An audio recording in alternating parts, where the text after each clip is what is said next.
નમસ્કાર વિદ્યાર્થી મિત્રો। તો આજે તમને ડિગ્રી સર્ટિફિકેટનું ફોર્મ કઈ રીતે આપણે ભરવું તેના વિશેની વાત કરવા જઈ રહ્યા છીએ। તો સૌપ્રથમ તમે ક્રોમની અંદર ગૂગલની અંદર vnsgu.net એવી રીતે તમારે ટાઈપ કરવાનું છે, એટલે તમારી સામે એક ડેસ્ક આવી જશે, જેની અંદર તમારી પાસે યુઝર નેમ અને પાસવર્ડ ઓલરેડી હશે જ, એ નાખો, કેપ્ચા નાખો અને તમે લોગિન કરશો એટલે તમારું જે ડેશબોર્ડ છે એ ઓપન થઈ જશે, જે VNSGUનું જ છે, બરાબર મિત્રો। અને એની અંદર તમારું નામ, સ્ટુડન્ટ આઈડી, એનરોલમેન્ટ કે રજિસ્ટ્રેશન આઈડી જે છે તે પણ તમને દેખાશે, તમારું નામ, તમે કઈ હતા, મતલબ જે તમે એપ્લાય કરવા જઈ રહ્યા છો એનું સેમેસ્ટર હશે તો તે એ બધું જ હશે। એની અંદર તમારે કોલેજ ડિપાર્ટમેન્ટ વાળું જે છે એ કોલેજ ડિપાર્ટમેન્ટ આના ઉપર તમારે ક્લિક કરવાનું રહેશે।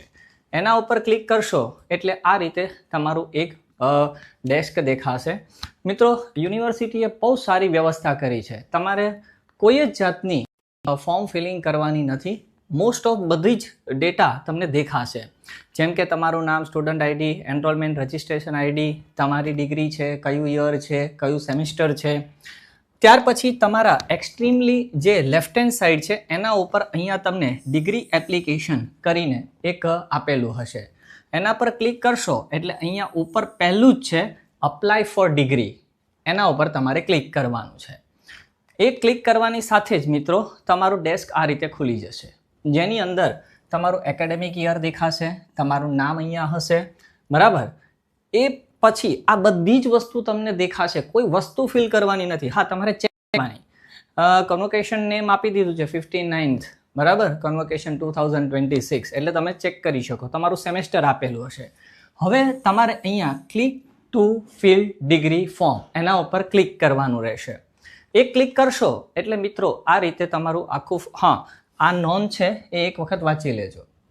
એકચ્યુઅલી પેમેન્ટ કર્યા પછી ફરજિયાત પેમેન્ટ રસીદ જનરેટ કરવાની રહેશે। પેમેન્ટ કરતાં કોઈ મુશ્કેલી આવે તો SBI પેમેન્ટ ગેટવેમાં SBI branch payment option select કરી અને ચલણ કાઢી કોઈપણ નજીકની SBI બેંકમાં તમારે જમા કરાવવા જવાનું રહેશે। ત્યાર પછી પેમેન્ટ સંબંધી કોઈ મુશ્કેલી હોય તો બેંકનો ટોલ ફ્રી નંબરનો તમે ઉપયોગ કરી શકો છો। ઓનલાઈન પેમેન્ટ જે છે એના વિશેની ઇન્ફોર્મેશન આપેલી છે। ત્યાર પછી જેવું તમે અહીંયા click to fill degree form પર ક્લિક કરશો એટલે આ રીતે તમને એક દેખાશે, જેની અંદર કેટલીક સૂચનાઓ છે એ તમારે વાંચી લેવાની।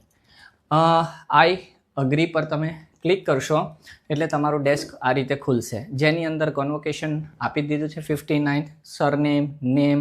હા, અહીંયા તમારે તમારી જે મધર્સ નેમ છે, માતાનું નામ, એ આપણે એડ કરવાનું છે, એ એક ટાઈપ કરવાનું રહેશે, બાકી કોલેજ નેમ આવી જશે, કોર્સ આવી જશે, બરાબર, આ બધી જ વિગત હશે।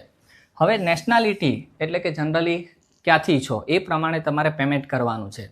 ઇન્ડિયન છે તો 390 છે, એબ્રોડ હોમ એડ્રેસ છે તો 2890, અને એબ્રોડ ઇન્ડિયન એડ્રેસ પર મંગાવવું હોય તો 390, એટલે 3 ઓપ્શન આપેલા છે। ડિગ્રી એપ્લિકેશન ફોર્મની જે ફી છે તે લખેલી જ છે, બરાબર। ત્યાર પછી નેક્સ્ટ જશો એટલે તમારું ડિગ્રી ફી, આધાર નંબર આપેલો હશે, SP, આ કોઈ વસ્તુ તમારે ફિલ કરવાની નથી। હા, તમે ચેક જરૂરથી કરી લેજો, માહિતી બરાબર છે ને।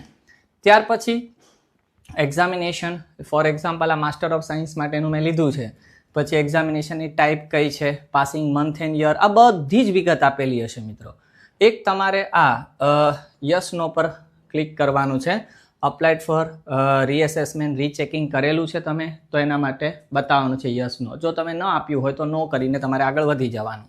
અહીંયા તમારો ફોટો ઓલરેડી હશે જે તમારે અપલોડ કરવાનો નથી, પણ હા, અપલોડ શું કરવાનું છે, તમારે સિગ્નેચર અપલોડ કરવાની છે, અને તે 20 થી લઈ અને 60 KBની સાઇઝનો હોવી જોઈએ।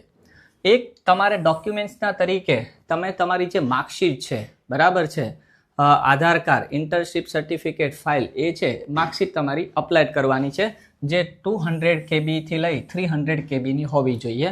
અને પછી તમને ખબર જ છે કે અપલોડ પર ક્લિક કરશો એટલે અપલોડ થઈ જશે। કરંટ સ્ટેટસ તમારે સિલેક્ટ કરવાનું છે, પ્રીવિયસ ગોટ એના માટેની આ જે તમારી છે એ તમે તમારું જોઈ લેજો, કારણ કે બધાનું અલગ અલગ હશે એટલે હું કહેતો નથી। અને ફાઇનલ તમે સબમિટ કરો અને એના પછી પેમેન્ટ કરો એટલે તમારું ફોર્મ ફિલ થઈ જશે અને તમને ઇન્ફોર્મેશન પણ મળી જશે। જો આ માહિતી તમને ગમી હોય તો પ્લીઝ શેર કરો, લાઇક કરો। કેટલા બધા લોકો વિડીયોઝ જોવે છે પણ સબસ્ક્રાઈબ નથી કરતા, એક ગુજરાતી આગળ વધે છે. પ્લીઝ સબસ્ક્રાઈબ કરો, લાઈક કરો, શેર કરો. ધન્યવાદ. ભારત માતા કી જય. હર હર મહાદેવ.